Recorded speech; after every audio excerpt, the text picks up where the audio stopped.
The portal, the new recruiting frontier. These are the new additions of the SEC. Their mission?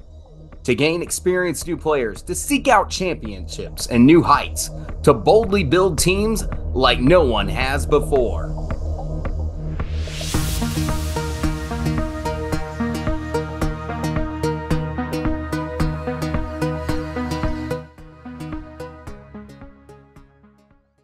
Welcome to the portal. This offseason, we're starting a new series to break down the entire transfer class of each team in the SEC. We're going to go player by player, looking at analytics, players' games, and their overall fit to their new team. Today, we're talking about Missouri. Let's get the painful part out of the way first. Last year was an absolute disaster for Missouri, going 0-18 in SEC play. Expectations last season weren't high for Missouri last year, but somehow they even performed below those expectations. We know what happened to Missouri, so let's move on and talk about the future here. This season, even before last year started, has had much higher expectations than the previous. The incoming freshman class is one of the better ones in the country, and there's plenty of quality talent heading to Columbia. But Dennis Gates added even more to this young group of talented players by going out and getting the lucky number 13 transfer class in the country this offseason, along with the number 4 class in the SEC. Let's take a look at the players. Jacob Cruz was one of the early transfer pickups for Missouri this offseason.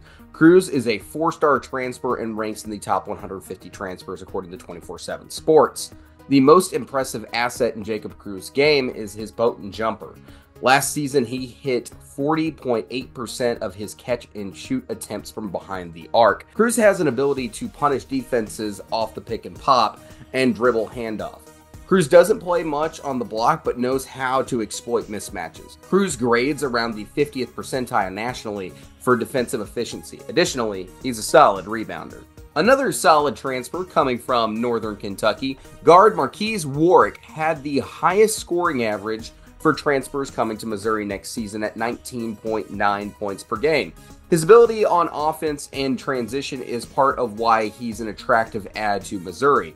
The inability to play in transition cost Missouri roughly 5 points a game last season. Warwick helps with some of those issues.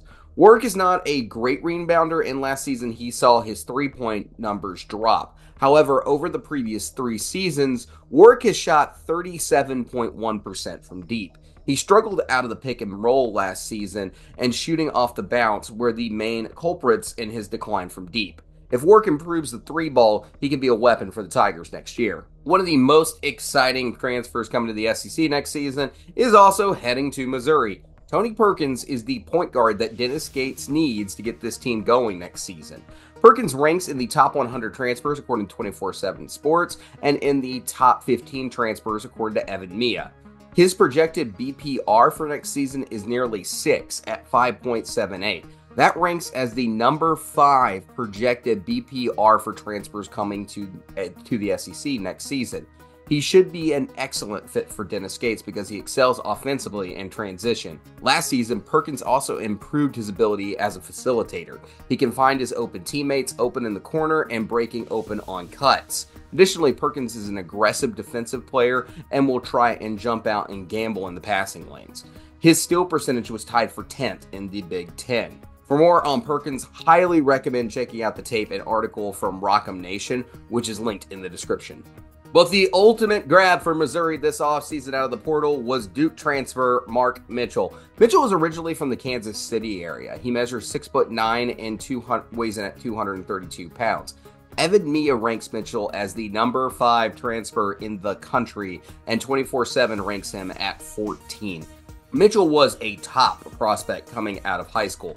However, he hit a bit of a sophomore slump last season and didn't break out like so many were hoping he would.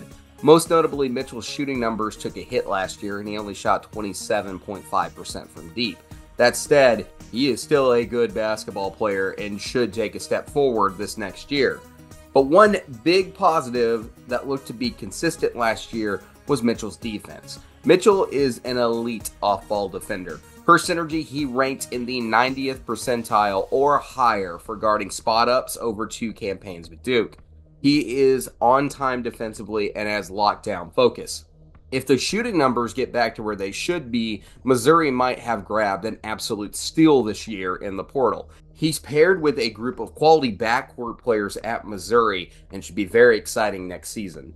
Finally, Missouri traded centers this offseason with South Carolina. Jordan Butler went to South Carolina. Missouri picked up 7-foot Josh Gray from the Gamecocks.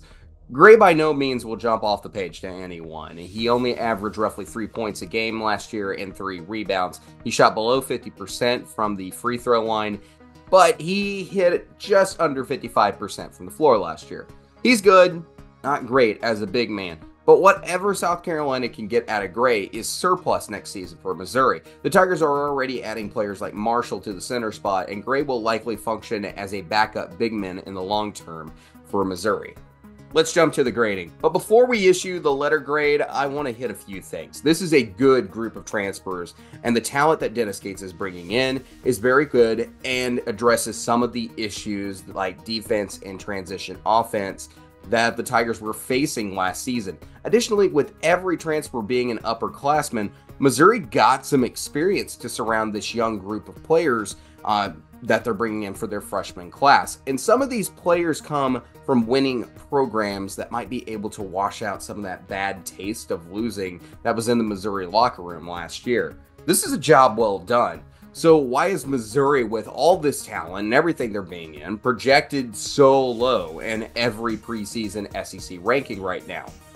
It's because of last year. More importantly, it's calling a lot of attention on Dennis Gates and calling that first season into question. Was 2022 Dennis Gates or was it Hodge and Brown? Well, the truth is we're going to find out this year, because the one thing Missouri isn't lacking is talent. And until a lot of people get their questions answered, Missouri is going to be overlooked by quite a few people around the conference and in media. For those of you who are regular listeners to the podcast, you guys know how I feel about Dennis Gates, even though I'm not a Missouri fan, but I'm finding myself defending this team a little, even just a month ago on this show. All right, Maddie. Now, this is one of the teams that we had some different opinions on. Uh-oh. Let's talk about Missouri. Now, do you want to go first or should I? You know what, David? I'll let you do the honors. Okay, so I've got Missouri 5th. I have Missouri 5th in the SEC. This seems like a really good team to me. So I have Missouri at number 11, but hear me out. Just explain. They have a high ceiling, in my opinion. But after last year, they're going to have to prove it to me first. They have a lot of talent coming in. You know, you mentioned they're not lacking talent. We saw Dennis Gates do a great job 2 years ago. Last season, it's like they lost every puzzle piece in the box and just couldn't put it together. So this year, I'm kind of wondering how he's going to tee this up and how this Mizzou team is going to play. So when it comes to Missouri's transfer class grade, just looking at the transfer class, this is a good class. I'm giving it a B+. As I've mentioned in previous episodes, anything B- or better is a solid grade in this series. So guys, thank you very much for watching, and we'll catch you next time on the portal. Please check out the regular show, and also we've got Freshman 15 coming out for you Missouri fans. Yes, that includes a video on Honor boating, your first time ever making the Freshman 15 series. We'll catch you guys next time.